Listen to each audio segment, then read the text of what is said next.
Welcome to Slated for Tomorrow, the podcast where we meet with inspiring people that are focusing on their purpose, their passion, and have identified their superpower and how it's shaping the future. I'm your co-host, James Archeri. I'm your host, Sandy Sharma. And today, we've got a special guest, Michel Nischan. I'm really excited about this. Michel is a James Beard-winning chef, restaurateur, author, founder of Wholesome Wave. We're going to learn about a little bit more of that, which is actually a nonprofit focused on improving access to nutritious foods for the millions of Americans who cannot afford it. Thank you. Great to have you here. Yeah, it's good to be here. So, Sandy, I know part of our segment, Nischan, that we like to do is rapid fire. Sandy, you want to get kicked off? Let's do it. So 10 seconds or less. That's what we want your answer to. Okay. Favorite fast food restaurant? Jersey Mike's. All right. Ooh, okay. One dish you never get tired of eating?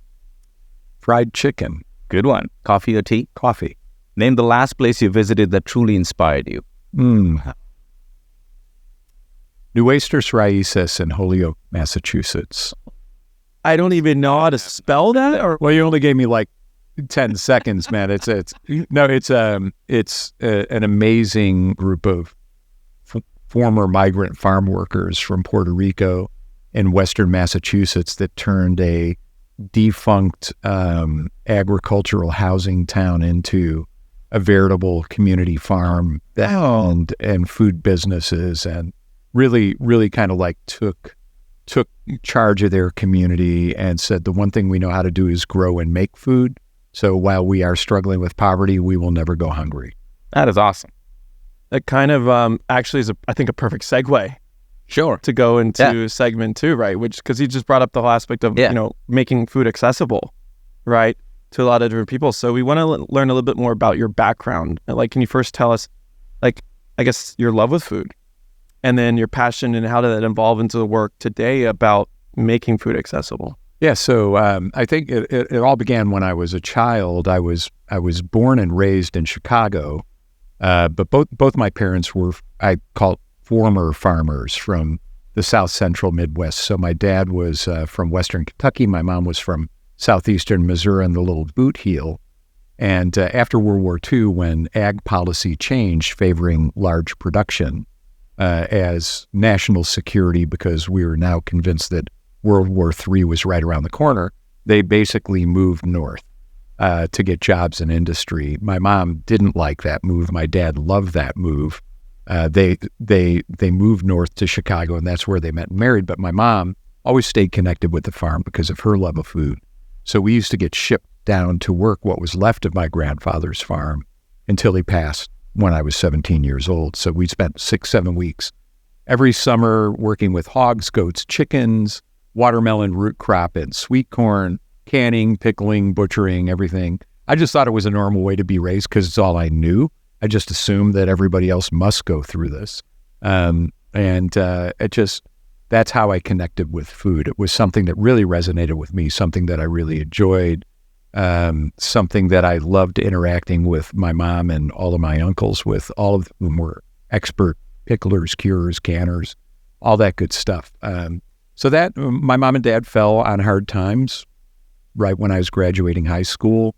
My older brother and I had to move out because we had younger siblings. They had to downsize. And my mom said, you guys need to get your own apartment. Michelle, you'll be okay. Get a job in a restaurant. You can cook. At least you'll eat a meal a day and a paycheck. And that was in 1978.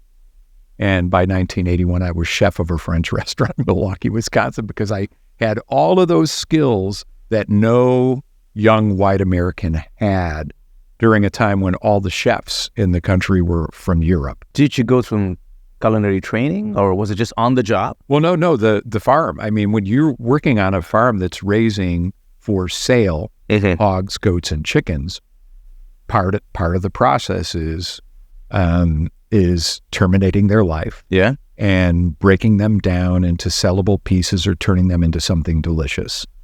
Canning, pickling, my grandfather often used as barter. You'd take 4 cases of canned tomatoes, 2 cases of watermelon pickles in exchange for grinding his feed corn. So, things like that, but it was just, they were skills at until I actually learned that I could make money on it and actually eventually afford to rent my own apartment.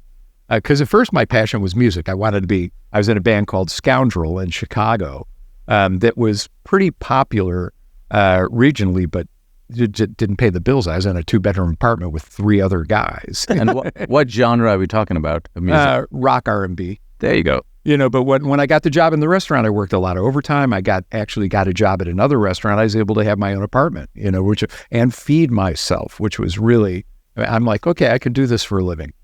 That is great. Yeah. The move from just being able to produce great food to start caring about what's happening to the food, and then about the larger population in terms of who is getting good food or wholesome food or not. Tell us that journey. Yeah, it's in phases, right? Because, just like when I was saying, I had no idea the way I was raised was not the way other people were raised. I didn't learn that until I actually started working in restaurants and seeing the food that was coming in the back door, which was pretty abysmal at the time. If you go back, I don't think you were even alive. 89 was when I was born. Yeah. You weren't alive. For the record. you were not alive. Good thing. Anyway, it's like, the tomato production had become, how do you produce tomatoes and pick and pack them at a size where when you slice the tomato, it fits perfectly between 2 slices of Wonder Bread so you can make a BLT sandwich. Oh, I love BLT. 365 days a year. So these tomatoes were pink, they were mealy, they were not ripe, they did not ripen on the vine. I was raised eating ripe tomatoes, and I just couldn't believe that in some of the finest restaurants in Chicago, as I was working my way up, that chefs had no problem with these tomatoes coming in the back door.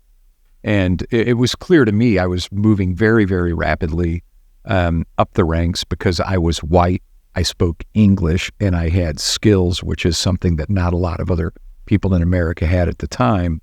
So chefs were more comfortable with me because of my whiteness. I moved very, very quickly, but I did this. So when I saw that I was going to eventually probably become a chef, I made the decision that when I become a chef, I'm just going to buy from farmers and then I'll be a better chef than everybody else, only to find there were no farmers that were growing heirloom vegetables. Oh. Just like, there was like the 5x6 pink and green tomato, or there was the Jersey beefsteak tomato. That's what was on the market. No brandy wine, no green zebra, no pear tomatoes. Why? Because it had really become about monoculture and about convenience and speed. Well, yeah, the industrialization of the farm, right? Because the farms, there weren't enough chefs like Nischan that were probably saying, I'm going to buy from you this frequent or whatnot. And so they couldn't run their lifestyle on that. But here's what's sad though, right? It's not just that it doesn't taste great. It's not good for you or for the planet. Right. In all 3 dimensions, it's bad. Yeah. But, in that beginning, when you think about it, because, back in history, around, 1918, there was this thing called the War to End All Wars. And within a couple of decades, there was another one. And so then it became World War I and World War II. And then rightly, after the second conflict, the world realized that what allowed the Allied forces to prevail in the first 2 world wars was who could produce, manufacture, distribute, and field more food, fuel, and ammunition than the other side, effectively. All of this was happening at a time where 50% of Americans were farmers or in the farming agricultural food business. And it became, and then between World War I and World War II, instead of sending pallets of cabbage and salt pork on boats, which is very, very heavy, and if you sink it, you lose it, or if it gets salt water on it and stormy seas, it's spoiled, you have to throw it away. The K ration happened. The miracle of being able to deliver 4,000 to 7,000 calories in a 12-ounce tin that can float, be picked up, and still delivered to the field of battle. It's a miracle, right? There was no obesity. There was no diet-related disease, no obesity epidemic, no type 2 diabetes. None of that stuff really existed in anything that would resemble an epidemic. So we invented these things. We're like, okay, we need to change policy. We need to invest in growing as much food as we can, processing it into shelf-stable format, stockpiling it, because World War III is right around the corner and there's a nuclear threat. We got to be ready. Right? So it wasn't an evil intention thing. We learned that if we took waste from an ammunition dump and you put it out there, the grass and the weeds are growing much taller by the ammunition waste than it is everywhere else. So it's like, wow, we can take industrial waste, put it in purify it into pure nitrogen, phosphorus, potassium, and grow plants in the same place over and over and over again. This will allow us to produce the amount of food that we need to produce. It's just weird. But now that we know the truth, there's plenty of evil intent in keeping it around, right? I want to talk to you more about that as we go through the... Obviously you brought up one of the great things about America and just industrial evolution in general is like we've learned how to supply chain, they basically create supply chains, very efficient. How come we haven't been able to make efficiency on the health version of that? Yeah, make sure you protect the nutrition as well. Yeah, like why can you help us understand more about like the way that's set up in the United States and why we're not pushing for that? Because now we're seeing things like the United States is looking at obesity, 40% obesity by 2030 or something like that. Oh, yeah. It's insane. Yeah, we might actually, I think we're actually there now because there's so much of overweight is so close to obesity. Mm-hmm. And it's not going to go the other way, at least that I can see. I think, when you look at and you consider the rush to efficiency, and we've always tended to do this as a nation where you just go all in and then we just overdo it, right? And to me, it's like diversity of businesses. It's like why can't we achieve scale with the right modicum of large scale, where, shareholders and investment drives innovation, et cetera. But where all of those mid-size and small businesses, there was no more classic of an American small business than a family farm. It's become so unaffordable to be able to do that. Most small and mid-sized farmers now rely on off-farm income. So they have the farm, they're often holding on to it because it's part of their family legacy. It's their third, their fourth, their fifth, their seventh generation. They don't want to let it go. They're very attached to the land, emotionally, spiritually, but the only way they can keep the mortgage paid is by, also being a CPA or whatever it might be, or having a landscape business, et cetera, right? So I think we need to look at policies that start to zone agriculture the way we zone communities, which could also be done way better than it is now. But it's have those opportunities where you're really making it possible for more business people to be engaged in growing. Are there any co-op models that have worked even in a small way anywhere? You look at the model that was going on in Hardwick, Vermont for some time. There were like 5 food businesses were the largest employers in that county of Vermont, where they all happened to kind of settle in this agricultural cluster of a defunct old town, and started creating their own recirculating currency. And, when one business they created a credit union where someone could draw down a $50,000 loan to start a business, and instead of paying it directly back, would pay it through 2 or 3 other businesses for cash flow support, whatever it might. So the money, really just getting creative. It's kind of like, hey, we're here, we're on our own. And it really became a vibrant local economy, but it's not codified. And it's not supported. The financial instruments that are available in the classic banking system just are not in service to this whatsoever. It's all about volume, return of dollars, period. Risk mitigation. Yeah, crazy. So nothing yet. But it would be great to see some people that are really passionate about finance, get the type of soul for change making that a lot of my colleagues have found in food. Yeah, it's a civilized capitalism. Somehow we got to find. Where I would love to go a little bit deeper on 2 different aspects. Is like, first is, where are you seeing this being done right? Anywhere in the world? Yeah, I do. I think, and I've never gotten under the hood of it, but I think Iceland has a really great model. I think, Denmark has a pretty pretty good model, early signs of it, where they really are, investing in and supporting, local and regional businesses and giving them the access to the financing that they needed, and also diversity of types and sizes of businesses, because it's harder to hack from a national security perspective. Mm-hmm. When you want to look at, national security, it's like, if you're growing all your food in one area of the country, yeah, the opportunity for bioterrorism it's just an easier target, right? Same thing with economic diversity and resiliency. It's like, you hack a really big system and all your eggs are in that one basket, or you have like 150,000 small and mid-sized businesses that have their own secure forms of IT. It's harder to hack. I don't see anywhere where it's being done particularly well, but I think we should get down to the business of having those conversations. Yes. And pulling the trigger. What could the future and should the future look like in the United States if it's implementing the right mechanisms in this particular space? Like, because I know you've been working a lot in public policy, you've been working a lot of that, as part of the business of Wholesome Crave. So what should the future look like in the United States, and obviously other places as well, but just for the sake of this conversation, in the United States, on healthy, scalable sourcing of nutrients and foods, which will start to slowly help reduce the burden of obesity in the United States?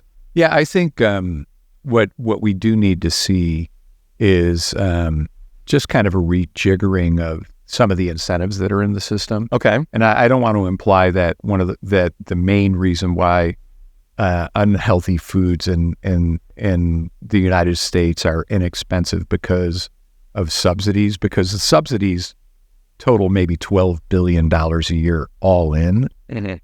And our agricultural production is, close to $1 trillion. Jeez. Yeah. So it's not the subsidies, right? It's not the subsidies.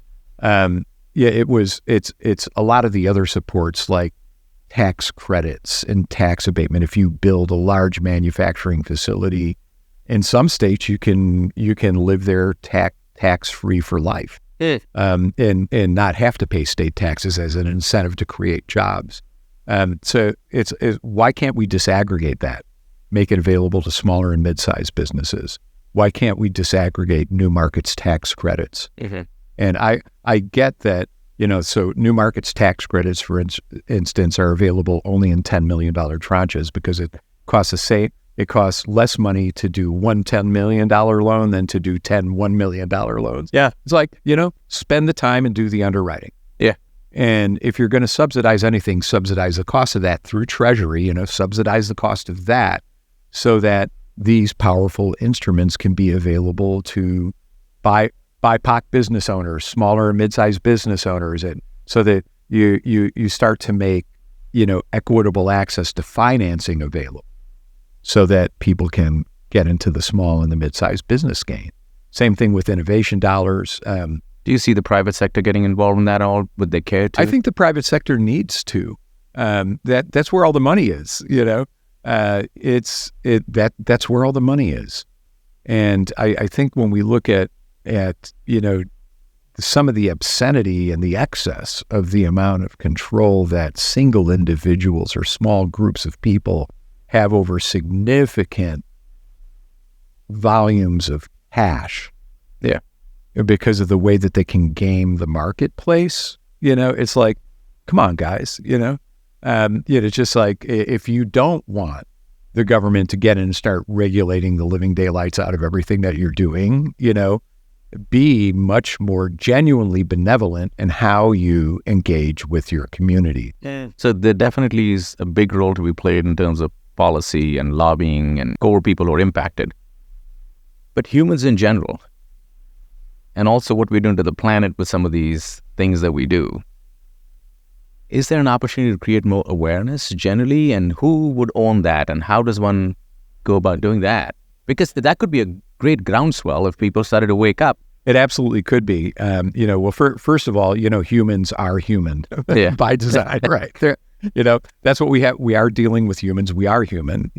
I have plenty of my own flaws, But I think, it's interesting because you were telling me about this AI thing, and you were really starting to scare me about it. But it's like, how can you deploy something like that in service of really helping enlighten it? I don't know how completely independent it is in the way that it responds to things. But when I look at the way that younger people are digesting information, it's like really being able to get the type of information that gives people an understanding of what things could look like if we made different decisions, if we, had policies that were more supportive of all of our neighbors. Because, this whole notion of biggest, strongest, smartest doesn't work when the only people who are smart in the pipeline are those that have a societal advantage already baked in. It's not. And then it's just contained to them. Yeah, it's not the same starting line. It's not a level playing field. Yeah. Anybody who believes that it is woefully underinformed. I actually believe there are educated people that are undereducated. And it comes to the existence of these social dynamics that shouldn't exist in the greatest country in the world, right? So, interesting. So you brought. I want to go into the AI component because I can speak to that. Being a Googler, and like IBMer and all this other stuff. I'm actually working with a beverage company based out of Seattle, no name, and specialize in coffee.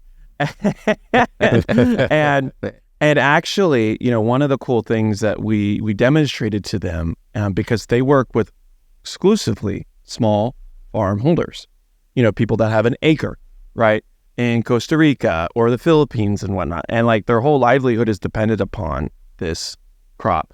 Awesome things like companies like Google and GIS and like these other programs called Sustained IT, they collect all this data, available and create like available things like APIs. You just have to write some code, tap into the data set. Now it's yours.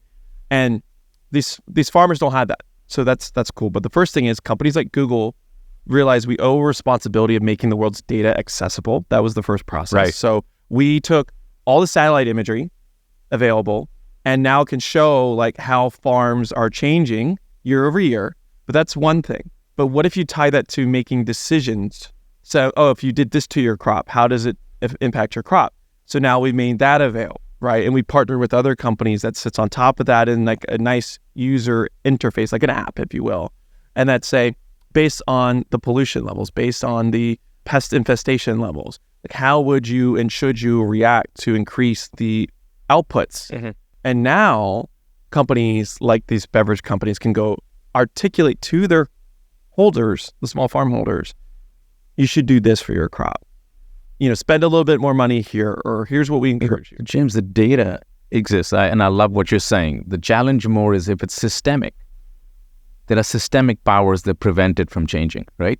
And it normally takes the groundswell of people, your education system, government policy, private sector, everything to come together. And the big corporations that are making the billions by doing it their way will do everything to prevent the change. Well, because knowledge is power.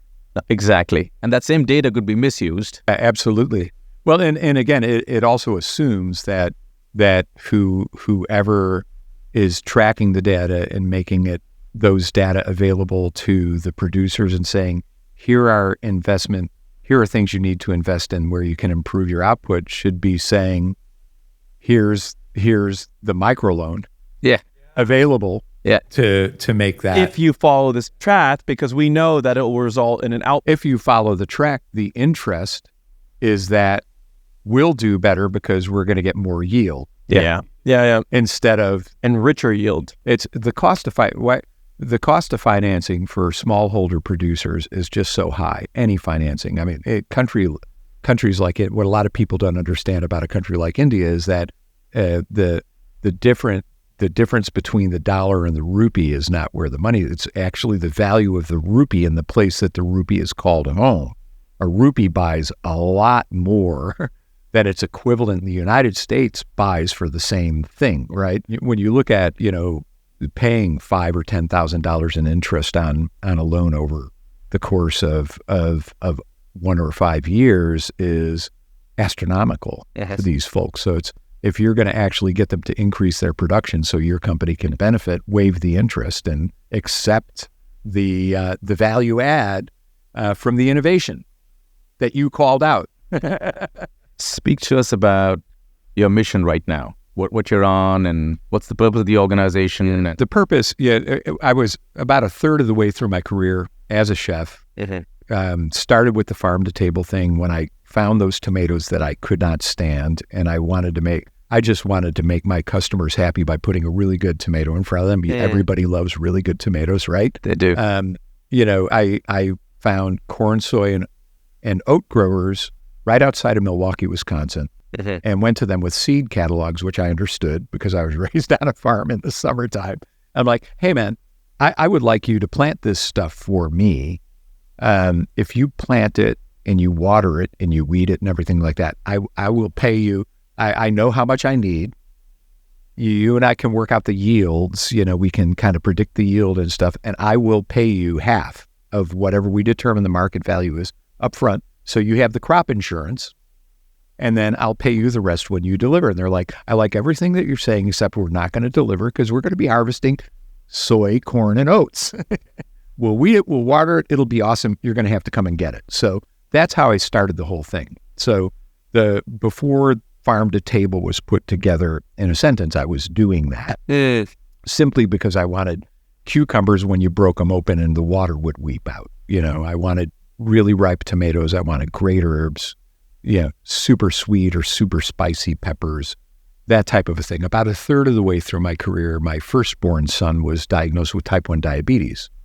So that's where I had made the connection between food and human health, the cultural loss of the values of smallholder farmers in America, who were once the very backbone of the ability of the nation to go from colony to what it is today, but never had considered other than eat your vegetables.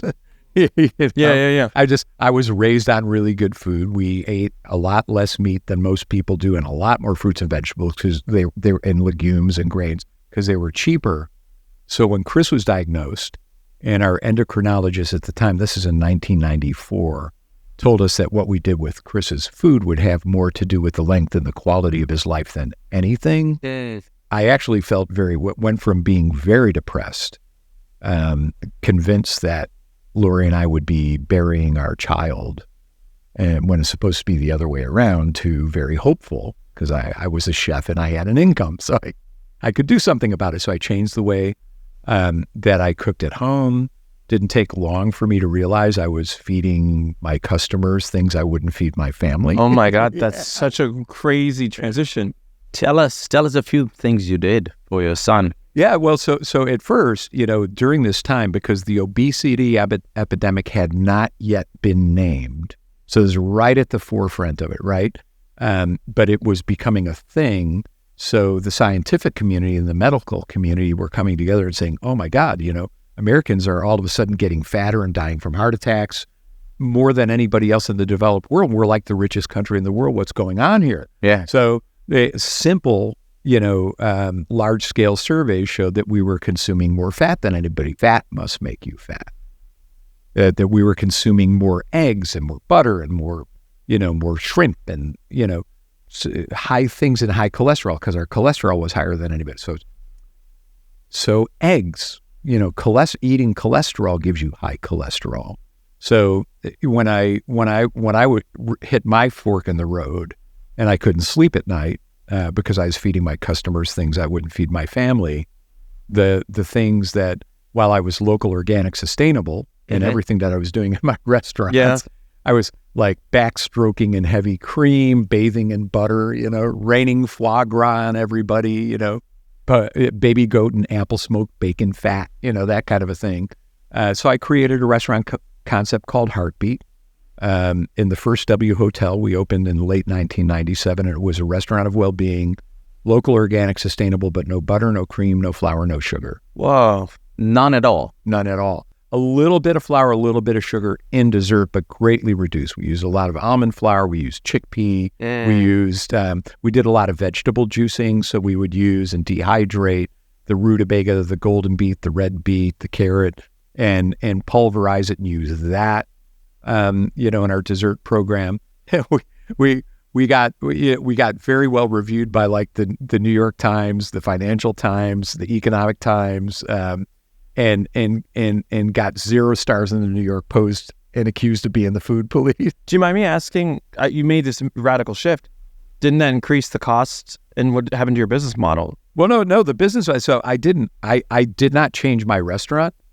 I left my restaurant because I would not have a restaurant that was doing rack of grass-fed, grass-finished lamb and a bacon roasted shallot demi-glace. So I partnered with Drew Nieporn of the Myriad Restaurant Group. This is the guy who has Tribeca Grill, all the Nobu restaurants, et cetera, right? So Drew and I were very aligned. It actually was his idea. He's like, Michel, I read this piece on your frustration and how you kind of want to quit the business because you feel like you can't reconcile this thing. He's like, let's create a restaurant together where anybody can order anything off the menu, regardless of their health condition, unless they're allergic. They can order anything and be safe. I love that. But so my key though is obviously you changed because you had to use all these other things and it maybe took time. I was wondering, like, did you notice it cost more to operate that restaurant? Now that you make it a conscious decision, that's what I was more. And then how do you make it available at scale? Because that's where we're going to go next. Yes, no, because one of the things that we did very, very early on is use a lot less animal protein. Okay. We're still like the mid-90s. You're still looking at the minimum animal protein that anybody would expect on a plate at this period of time when you were 10 years old. Thanks for calling that out. Was 6 to 8 ounces. I was about to say, yeah, like a New York strip or something like that. Yeah, well, or a piece of salmon had to be 6 to 8 ounces. A piece of fish had to be that big, right? So we did all kinds of combinations of, poached, simmered whole grains, farro, grano, black barley, beautiful antique, legumes and mung beans and all kinds of other things. And our sauce program, we would juice if you juice a sweet potato, a lot of people are like, will you get juice out of a sweet potato? Yes, you will. It actually looks like orange cream. If you just put it in a pot and heat it, it gets so thick it almost turns into a ball. But if you let it stand for 4 hours and most of the starch falls off of it, you can pour it off and, like heavy cream, reduce it by about half. The remaining starch catches up to it. It thickens itself. And it tastes like sweet potato. It's amazing. Science. So we did about a year R&D to come up with this restaurant. So I did Heartbeat. Because of the way we did our protein profiling, it wasn't a lot more expensive. People were willing to pay for it. I was in New York City. Yeah. I was in Midtown. And people cared about that. Charged $30, $40 an entree.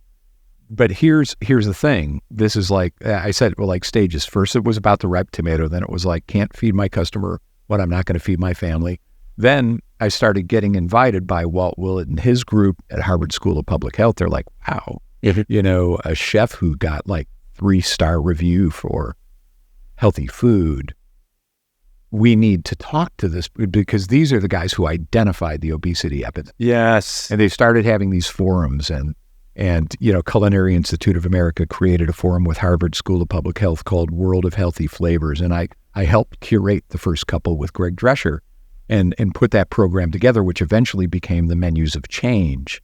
It's a big movement in colleges, universities, et cetera. But that whole notion of really understanding the power of food in making the world a better place or like taking it off the rails, right? So, it's in those forums and those think tanks that I learned about the social determinants of health. The family of 4 that when they run out of food stamps in the middle of the month has $2 to spend. $2 to spend for all 4 people on dinner tonight. That's 50 cents a head for dinner. So it's not McDonald's. It's not just Chef Boyardee cup. It's ramen noodles with cream of chicken soup. It's Easy Mac with a half a can of tuna stirred in. And if the kids are hungry before they go to bed, they get a small bag of Doritos because that's all they can afford, right?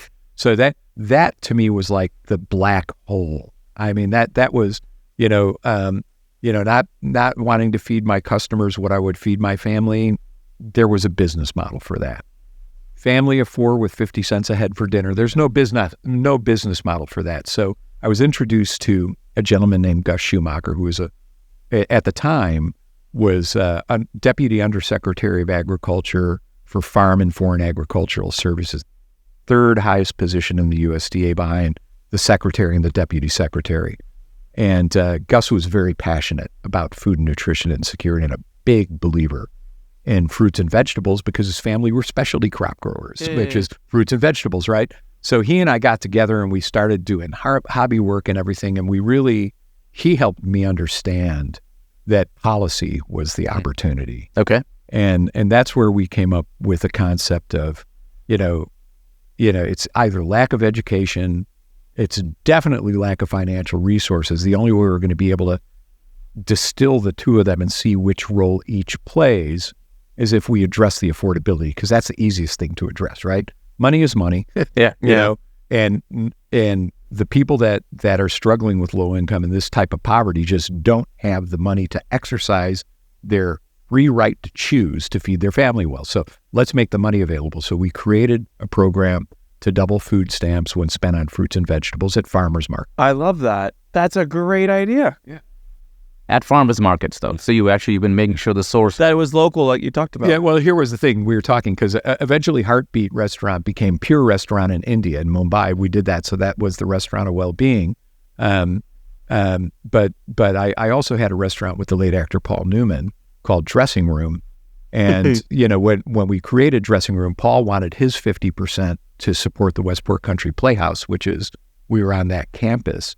And he said, do whatever you want with yours. And I'm like, I got to figure out this food insecurity thing. That's where I want my stuff to go. Mm-hmm. So we're having lunch one day, me, Gus, and him.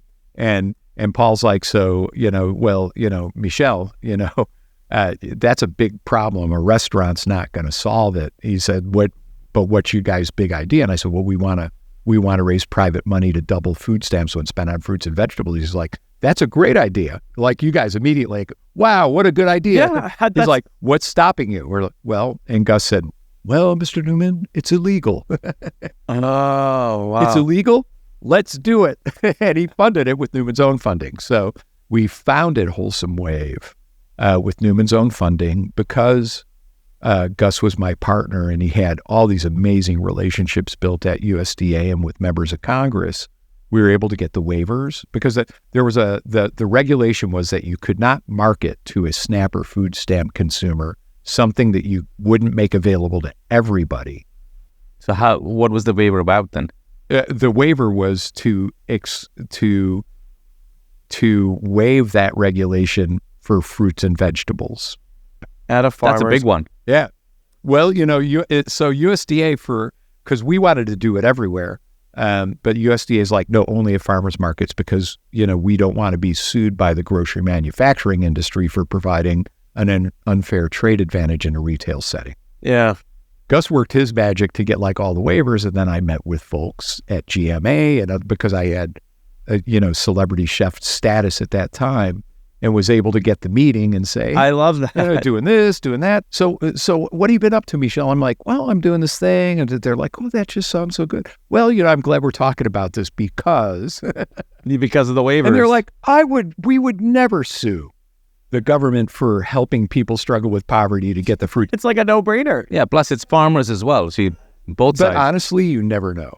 You really, really never know how an embedded interest is going to operate, right? So once I'm, if you wouldn't mind just like sending me a note. I think it has to hurt enough for somebody to wake up and start to the embedded interest. Because even when you look at like the meals I was describing that SNAP families are putting on the table, even buying that cheap of food, it is not uncommon for both parents to skip one meal a day each to be able so to that make their kids can get all the meals they need, relying on getting free lunch at school and a backpack program so it's not enough. So the vegetables are a value add. It's that they're not going to eat any less of the ramen noodles, but the ramen noodles with the cream of chicken soup aren't going to metabolize the same way if you're also eating a bunch of broccoli with it, right?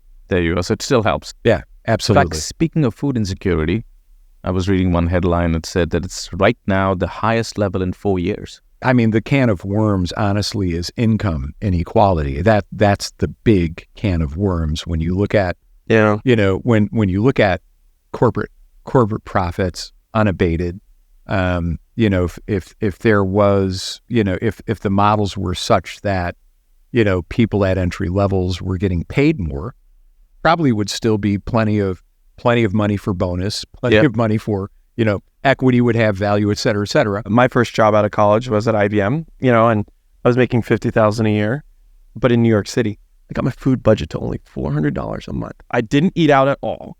Ramen. No, actually, it was rice. I would go buy those 50-pound bags of rice. Oh yeah, sure. Cook that, and then it would be pure chicken breasts, and I would buy it by the 20-pound Tyson bags. And then it would be the 99-cent steamable broccoli. I don't know if that was healthy or not, but literally... Oh, no, it is healthy because, and honestly, it's just what a lot of folks misunderstand that we're about fresh fruits and vegetables. We're about all fruits and vegetables as long as they're unadulterated. So no sugar added, no added salt. IQF frozen vegetables, the 99-cent pack of broccoli florets, is a great solution, especially if you live in the Bronx and you have an apartment that doesn't have a working stove. And you have a hot plate, right? What about genetic modification though on that? Oh, genetic, for me, a lot of people expect me to be anti-GMO, and I am not. I am anti-some GMO. I am absolutely anti-GMO that produces plants where the seeds are sterile, so that the farmer has to continue to buy the seeds every year. That's the sole purpose for the Terminator gene.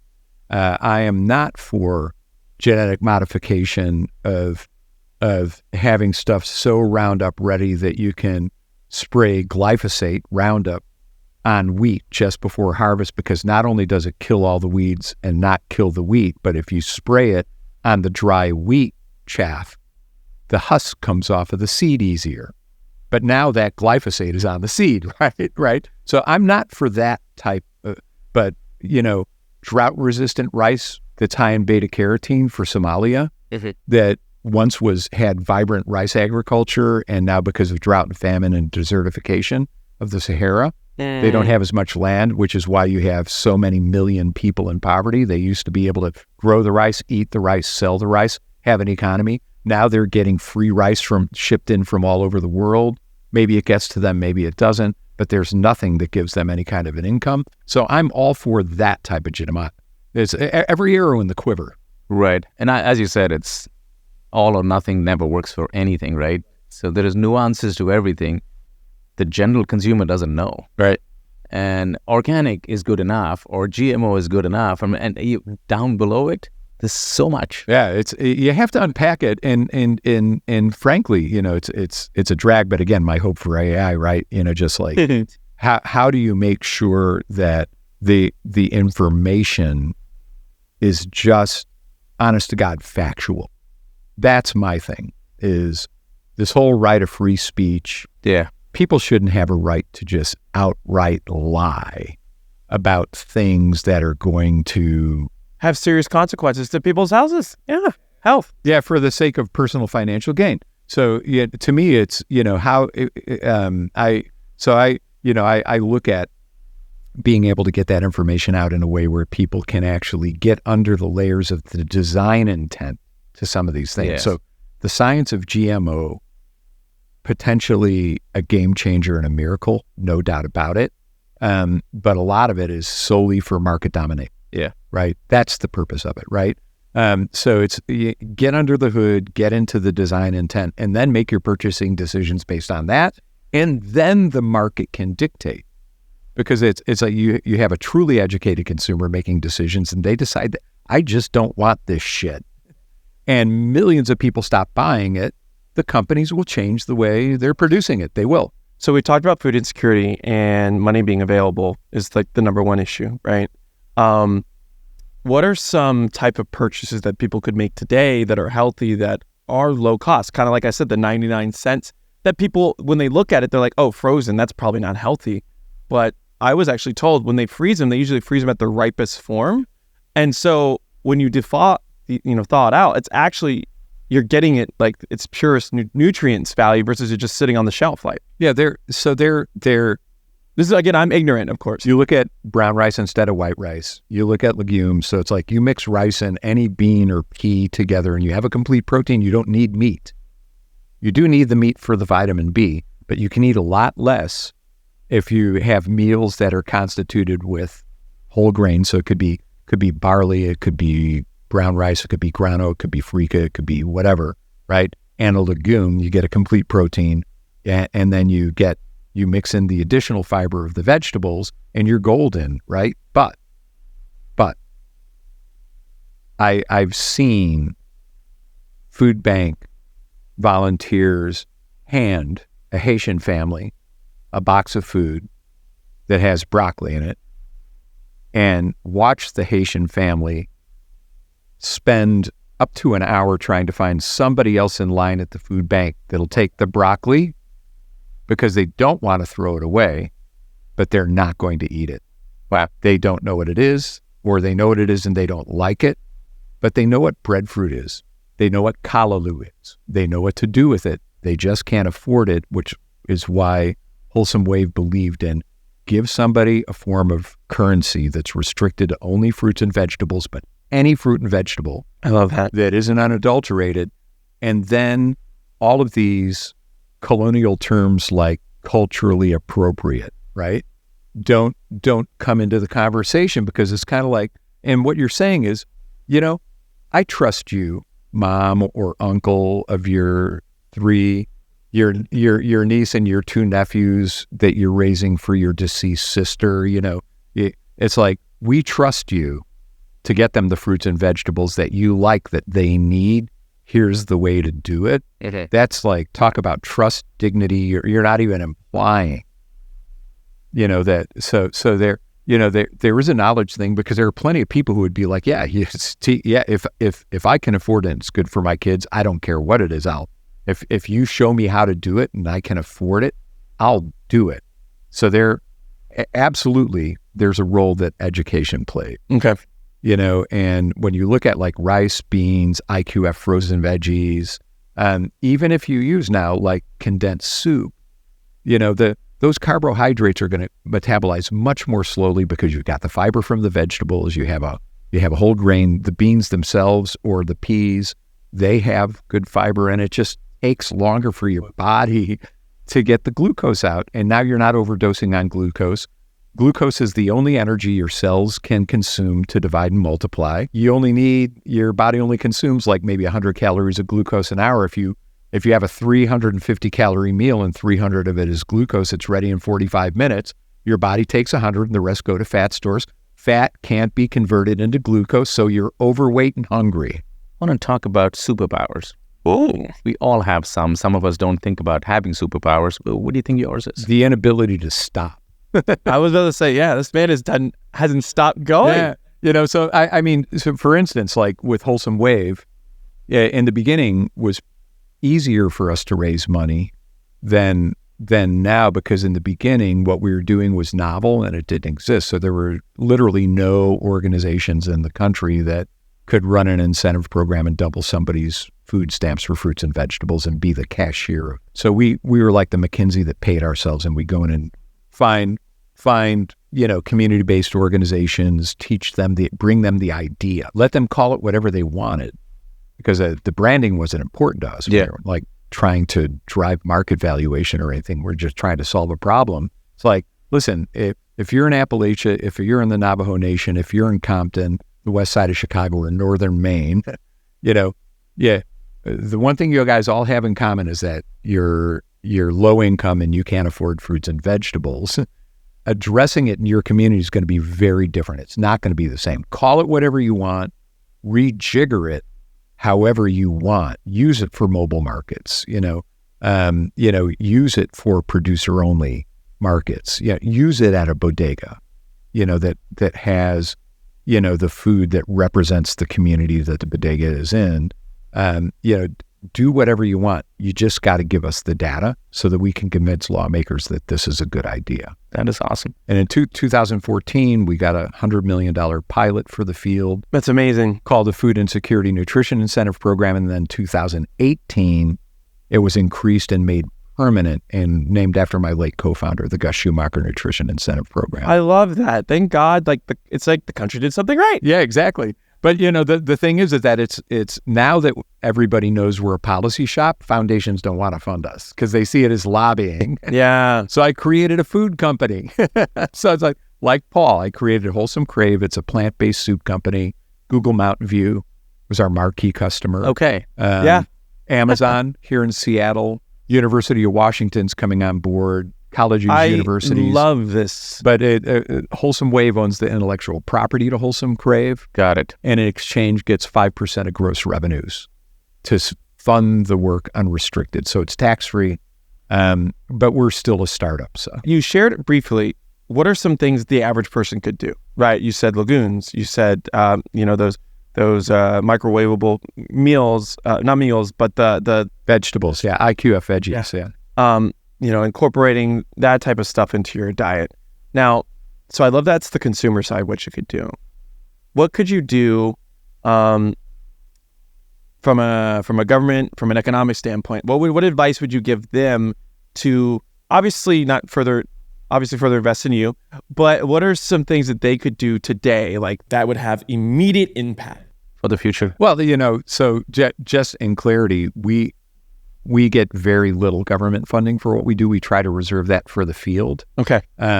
But we push on. So another innovation that we have is fruit and vegetable prescriptions. So imagine, actually, if you think of like Ayurvedic practice, like you go to see an Ayurvedic doctor in India, and the first thing they do is they assess your dashik makeup, and then they tell you the foods that you should and shouldn't be eating, combining, et cetera. Exactly. The first thing is food, right? So imagine if Medicare, Medicaid, Indian Health Services, Veterans Administration, Veterans Health Administration, when they see a low-income patient who is trending towards a diet-related disease, say, here's a prescription for fruits and vegetables, eat more so you avoid the diabetes so we don't have to pay for your kidney transplant, So I think, health and agriculture policy, because it's all about food and how we eat and what we eat has everything to do with how long we're going to live and how much we're going to cost the system.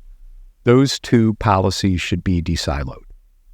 They should be de-siloed. They should work in tandem. They're not. If they did work in tandem, it doesn't sound good to some people, and it sounds great to others. We could probably reduce the size of the agencies that are managing these funds. Better coordinated, be more effective. There would be less suffering, greater productivity, and I would, so being in the retail space, this would be fast because last mile delivery is the most expensive. It is. There's reasons why, that has only just started for companies like Safeway, Albertsons, and Kroger. And even then, that's super expensive. So just to focus in on vegetables and fruits, So speaking of that, by the way, Instacart, which this is one of the headlines I was going to talk to you about, they announced health product for providers designed to power food as medicine program at scale.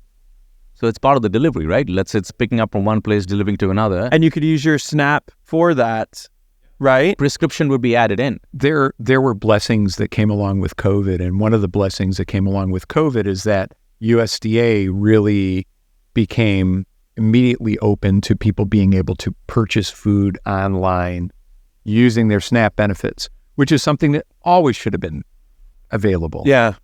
Always should have been available. So many people that are struggling with the type of poverty that we're talking about, it isn't going back to your days, $50,000 living in New York, buying rice and frozen vegetables, how much joy was in that, right? No, I use Sweet Baby Ray's barbecue sauce as my sweetener now and then. Yeah. Proceed with caution. It's delicious. But that whole notion of just being able to in a pandemic environment, if you're forcing people who are the most vulnerable, because low-income Americans suffer almost 3 times the prevalence of diet-related diseases. Wow, that's insane. And in the first month of pandemic, before the Trump administration shut the CDC down and didn't allow them to put out any more data, showed that 89% of people that were hospitalized and dying from COVID had 2 to 5 comorbidities, and 4 of them being diet-related disease. The other was smoking and COPD, right? So that whole notion of That's a hot take right there. most vulnerable population has to go out in a pandemic to get their food, right? So that was a big thing. And then having these food meal delivery, especially because so many people that struggle with type 2 diabetes are homebound because they're amputees, non-traumatic limb amputations because of the diabetes, or they're on an oxygen tank. Yeah, all of this stuff. So that seniors, I think it's a great innovation. And Speaking of innovations, and you said this is another COVID blessing, the delivery of food from restaurants and other places to homes became very popular during COVID. A new movement I just got to know of, this old buddy of mine I went to college with, and we hooked up in San Diego. He, as a nonprofit, has started something called Hungry Hop. What he's trying to do is it's micro kitchens. oh, sure. So somebody at home wanted to cook food, and it would be healthy, homemade, or certain cuisine, whatever taste they're catering to. Those micro kitchens are now getting certified to be able to deliver food, as long as they don't use a delivery service. Right. So there are always a workaround. But that movement, again, could be quite interesting because now it's not produced at scale.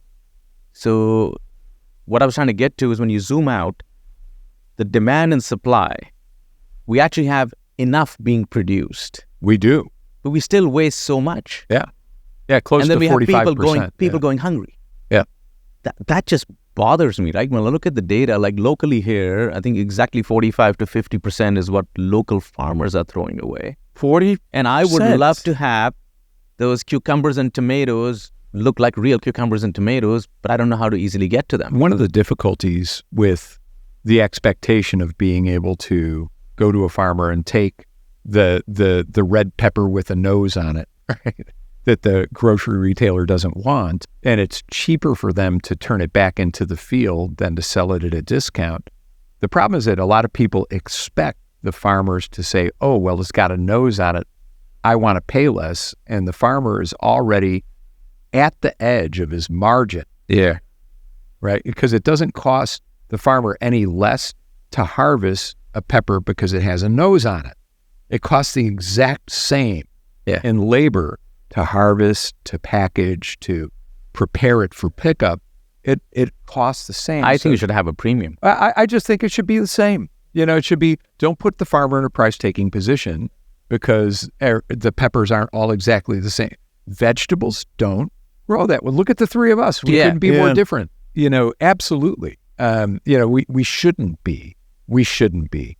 But it just, and again, is so if we don't put the farmer in a price-taking position, are we going to sell that red pepper for the same price to someone who has no money? Yeah. I mean, so I see, it's like a lot of people, in my organization over time have said, why do you say these things? Because it's not good for us, from I see what we're doing at Wholesome Wave.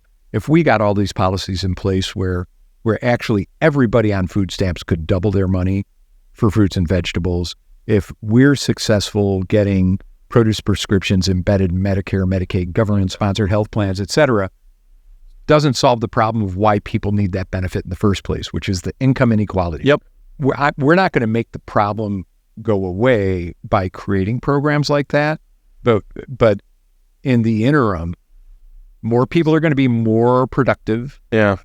Less people are going to call in sick to work because they're fainting, because they don't realize they have type 2 diabetes, because they can't afford to see a doctor, because they're only getting 31 hours a week, so their employer doesn't have to pay health care. It's like, we need to solve those problems. Those are the deep-rooted problem is the low income. I know hundreds of families that I've met personally from a variety of races, including white, who are working 1.5 jobs to make $20,000 to $30,000 a year, and they've got kids. No place in America can you live on that income with kids and expect them not to grow up obese, not to grow up unproductive, not to make it to college. Makes sense. Because they can't focus on their learning opportunities when they're in school. It just, so that's where we're not, I don't believe, I always said we want to be able to put ourselves out of business. If we could wave the magic wand and all these programs were in place tomorrow. Because the root cause got fixed. We're smart people. We can find other work. I wanted to talk about like how people could get involved in this industry. Like people in college, maybe there are jobs here, like, right? They're probably pretty good paying jobs. So what does that look like? Let's say you're in college, food is a passion of yours. Where could they go? Like, I don't think it's like it's just as easy as searching on monster.com or linkedin.com. Like, what are the types of roles or responsibilities you think that you see that there's a need in the market that will help support? Honestly, we're in entrepreneur phase. We need entrepreneurs. What we're doing with Wholesome Crave, for instance. So it's modeled after Newman's Own. What a lot of people don't know about the Newman's Own model is that it's two entities. We talked about this at South by. It's the 501c3 private foundation and the C Corp. And again, getting back to Paul loving things that are illegal, it was not legal. It was under Treasury waiver that he set this up, where he sold for a very small amount of money. I think it was like $10 or something, his intellectual property to the foundation to license it Michael Jordan Air Jordan style, right? To Nike, right? License the name Newman's Own to the C Corp for a tax-free gross revenue royalty that left so little money above the EBITDA line, they can say 100% profits to charity, but maximize the give back. So they take this huge gross revenue royalty. Whatever's left above the EBITDA line goes below, they pay taxes, and then the rest of that goes to the charity. But it's how they had been giving away an average $30 million a year, right? So what we're doing with Wholesome Crave, now that it's legal, it became legal in 2018, it's like, what I didn't have in common with Paul is a couple of $100 million in my bank account when I started the company. So we needed investors. Investors need a return. We want to attract talent. We have to provide equity, and you have to have market valuations, or you have to have profit. So that's how we set the company up. I'll let you guys know how it works as we move along. Are you guys hiring? More people need to think of when they're coming out of Stanford, when they're coming out of these elite college. There are opportunities. Yeah. Tons of energy, tons of passion, tons of intelligence now is, why are you going after the models that are perpetuating the problem in the first place? Why are today's financial instruments designed? Why do we default to this? So it comes to, in every sector of enterprise, answering the question of how much is enough, making sure that... And what do you do with the excess? Well, it's just actually higher wages at the entry level, is a really great place to start, right? So I think, the call is for, innovative business models that can prove that food manufacturing can be done in a way. I mean, we have impact board members who are helping us design our recipes who are South Asian, African American, Native American. They're equity holders in the company. They design a product, they get more equity. Their products get fielded with their brand. They get significant portion of the profits. It's, nobody does business like that right now. But someone's got to be brave enough. More people have to be brave enough to take various different models that represent all different parts of the supply chain and start conducting business differently in a way that their employees do well. So from 2001 to 2016, the U.S. lost 11 million acres of farmland, mostly to development. That translates to 1.5 acres a minute. Yeah, it's pretty bizarre, right? Though I also saw in this article that only about 19% of our land is good for agriculture anyway. Right. So what's your take on that? Well, it didn't used to be that way. So, yeah, honestly, the 11 million acres, there's plenty of elasticity from a landmass perspective, but so much of our agricultural land has been rendered unfarmable because it's been turned into hardpan. Basically from growing the same crop again and again in the same soil again and again and again, because it's not just when we thought, wow, we could put potassium, phosphorus, and nitrogen in sand and things will grow. How wonderful.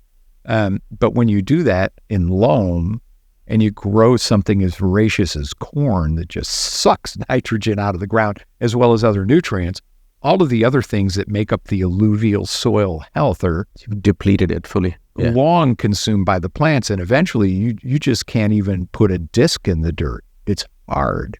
You just can't farm it, right? So to me, restoring soil health is critical, which is why everybody's talking about regenerative agriculture. In the meantime, innovations like vertical farming, like container farming in desertified areas or areas that are too cold to grow year round but have lots of sunlight, that I think genetic modification, I think we should be looking at everything. We have to look at everything. But we have to be open to say that not one of these is the big thing that's going to make some founding CEO billions of dollars. It's like, you can make hundreds of millions is good. Whatever it is, it's like, answer the question, how much is enough? But we also have to be open to say, what's the role that each plays in the right place, so that we're maximizing, our resources. While being careful about what we do to the planet. Absolutely. So speaking of that, if Elon Musk was going to write you a check right now for $10 billion, where would you tell him to put it? And relating to food. Careful how you ask that question. Relating to the purpose and the passion that you have. Honestly, one of my big passions right now is supply chain infrastructure. So one of our impact board members, his name is Pierre Thiam. He's from Senegal. And, like 5-star, classically trained, super talented chef. When he finally was in a position to start opening his own businesses, like Teranga Cafe in New York City, he wanted to do the food of his culture instead of this really high-handed, which he's very, very good at. But to do the food of his heritage, he needed things like fonio and other West African ingredients that you just can't get in the United States. So he started buying fonio directly, created an import company, a company called Yolele. And Yolele buys from smallholder women collaboratives fonio and brings it into the United States. That's so cool. Fonio turns sand into soil. You can plant it in the crappiest dirt. So that's where you would ask. So it's funny because, Pierre was at Climate Week. Bill Gates did this big thing on corn. The whole stage was corn, this genetically modified corn, nothing against it, that can grow in the desert in Africa. And then after he did his presentation, Pierre was cooking with fonio and Bill was a sous chef. And he said, Mr. Gates, if you would consider just investing in supply chain infrastructure, we already have something that grows in West Africa that's resilient. And imagine, instead of taking corn over there and then having to have an export market to justify it, why don't we buy fonio? So that's Elon's money and Bill's money. So that's a tweet. We get this as a tweet. Yeah. Hand harvested wild rice in north central, Midwest, south central Canada, hand harvested wild rice, Tipperary beans, all kinds of different heirloom varieties of biodiverse corn. That's our new segment, is the tweets at Elon to see what he bites, because he's a tweeter. So this is really cool. So is that your prediction for the future? Yeah, my thing is invest in the supply chain, because my prediction in the future is to get elite white people off of the kick of it has to be grown within 150 miles of here. It's, pardon my language, it's bullshit. There are certain things, yes, and it really establishes local living economy, but container ships are always going to be crossing the ocean when we talk about a globe with billions of people, right? What's in the container? That matters. And what's the financial exchange? So if women-owned collaboratives in West Africa have the supply chain infrastructure they have so they can get their product into equitable markets, they're not going to be impoverished and need to have somebody give them free rice. I love this. So they can barely get by. Let them create markets, equitable markets, guaranteed contracts, make it possible for these people to either borrow, or if you're going to use foundation money and you're going to write the check for $10 billion, build that infrastructure out so these smallholder producers have complete control over their own economy. No, I love that, because I think some of the stigmas I had in my head, I've been enlightened. So thank you. So the funny thing is, I've already thought about a couple business ideas just from this alone, is creating like a virtual website where you could connect all these small farmer homes and match them as like a marketplace for them to find and connects to the supply chain most efficient routes. This is where AI comes in. It could say, kind of like how UPS uses it. It could say, hey, you go here, it'll be the best, bang for your buck type of a deal. And plus, I know so many companies are like, we want to be able to say we support farms. Like if you go to Chipotle, they try to support local farms. You go to some other places, like we harvested these sweet potatoes from these farms. But it'd be cool. Go ahead. I'm working actually with the farm bureaus. I don't know if you know them in America, the farm bureaus. No, of course. Yeah, the Farm Bureau loved us. Yeah, so I'm working with the Southern Farm Bureau right now for 6 of those states, and it is incredible to see their mission and what they're trying to do. Right. We don't even realize that the goodness and the values of which those organizations live, but the poverty circle around that is. But they're woefully underfunded, and frankly, some of their structures are just prevent federal funding get to the right people. So underfunded, not getting to the right folks. And to me, when we talk about education, rather than trying to get somebody who's in love with breadfruit and callaloo to eat broccoli, because it's easier to find and give away, smallholder farmers in Somalia, West Africa, wherever they might be, how about teaching them how to use QuickBooks? I mean, it's like, the AI power could solve all that. Yeah, absolutely. Preferences, what you need, what skills you need. Matchmaking. All right. Well, Michel, thank you so much for taking your time and your energy to educate all of us on this. I know you've got a lot going on, so feel free to plug your website, any initiatives, any support that you need coming up. Yeah, just, wholesomewave.org.